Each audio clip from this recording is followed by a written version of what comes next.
How do we transition from fossil fuels to a cleaner future, lower emission future, making sure everybody has access to this energy? Through the 50s, 60s, 70s, and 80s, using the United States as an example, the markets for energy generation had been heavily geared towards coal. There was a transition that took place from coal to natural gas, and then recently there's been a lot more move towards energy that's created by solar and wind. You'll see that a transformation began in the energy industry in the United States for various reasons. There's policy reasons, there's also environmental reasons, and then over time there's pressure from the markets. There was a framework put in place in the United States to foment green energy. Each state was required to have its own implementation procedures. North Carolina put in place policy initiatives which were providing incentives for solar energy. You can also see in Massachusetts and New Jersey similar policy initiatives. So policy matters. Look what happens from 2005 to 2017. If you look at the bubbles on this chart that are giving you a visualization of the retirement of power plants, you can see that this started accelerating. And at the bottom of this chart, we can show you what were some of the reasons for that.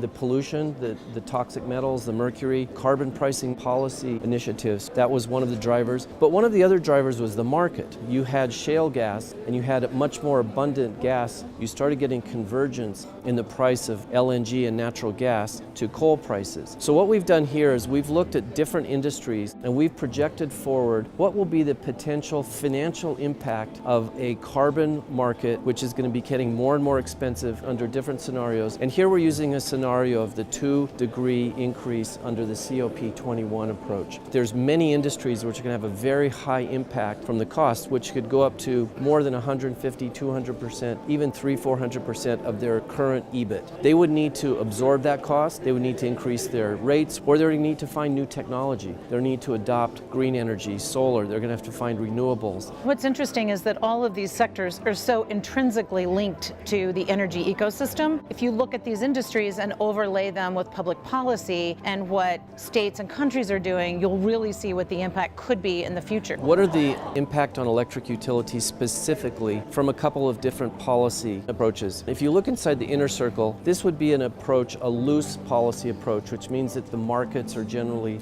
driving the increase in cost of carbon. The outer circle, which shows you what would be the potential cost and potential impact under much more stringent policy approaches, where you have a global approach to carbon, you get a much more unified carbon market, as well as a stricter approach because of the environmental impact as we have under the COP21. If you look into Europe, you can see that there's a very large impact because these are energy intensive economies. If you look at California, you can see in California there's a lot lower impact. Why is that? California is already a market which has a carbon pricing market. California already has a very high component of renewables. Not only do they have solar and wind, which they've been employing aggressively, they also have hydroelectric. So you can see a difference between a market that is already much more advanced in how they're using energy and other markets. Look at the eastern seaboard of the United States, where coal is still the major source of electricity. You can see the different impact under different cost scenarios. We're expecting that the